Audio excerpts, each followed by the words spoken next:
Oliver. Hi everybody, most of you know me, some of you don't. I'm Nate Hermanson. Pearl took care of us since before I could even remember. So I will be reading one thing that I didn't write, my sister Elizabeth wrote for Pearl, and then one thing that I wrote in 3rd grade. So Carlene and folks dug these up, I guess, and hopefully there's a little bit of humor for you all. So Elizabeth always liked to outdo me, so hers is a little bit longer, but bear with me.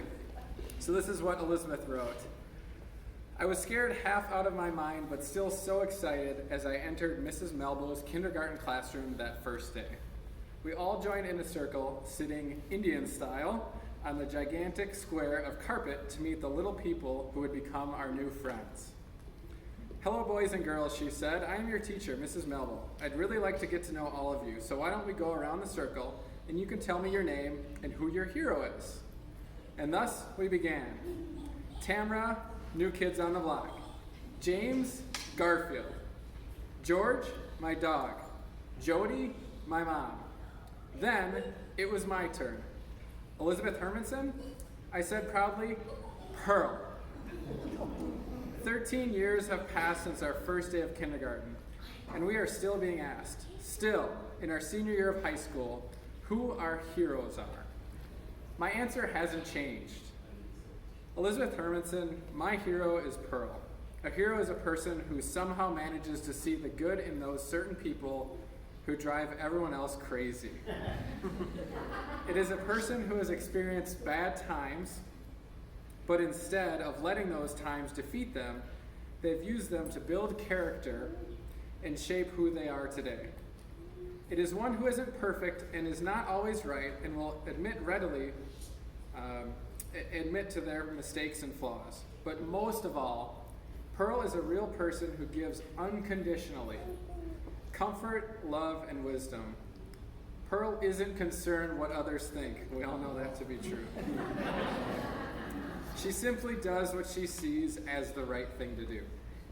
She certainly lives and has lived her life to the fullest and has never been guilty of holding back or being conservative. She doesn't realize how much she has inspired people. And when told, she humbly says, "Oh, you," and changes the subject. I came to know Pearl in 1987 when I turned 4, and we welcomed 2 new male additions into our family. One of those, obviously, me. My mother needed to go back to work, and we needed a babysitter.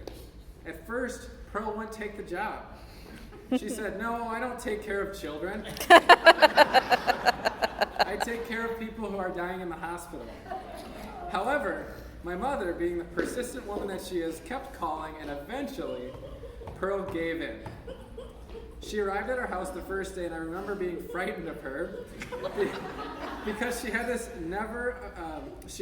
amazing, never-ending energy. While my mom was at work, Pearl made us breakfast, washed our sheets, did our laundry, made us lunch, scrubbed the floor, cleaned the dishes, sterilized the sinks, and still had time in between and afterward to read and watch TV with us. And best of all, snuggle. After that first day, I think my mother passed out from the shock of such a clean and calm house. With 2 babies and a 4-year-old, but Pearl seemed to think nothing of it. I raised 12 children of my own, she said. I sure hope I can take care of 3.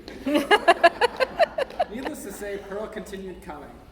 Throughout the years, Pearl has become more of a grandmother to us than a babysitter. We have seen each other through a lot, both good and bad. We have been there for her when her husband and her grandson died in the same year, on her bad days when she just needs a drink, and just recently when her brother died shortly after her daughter.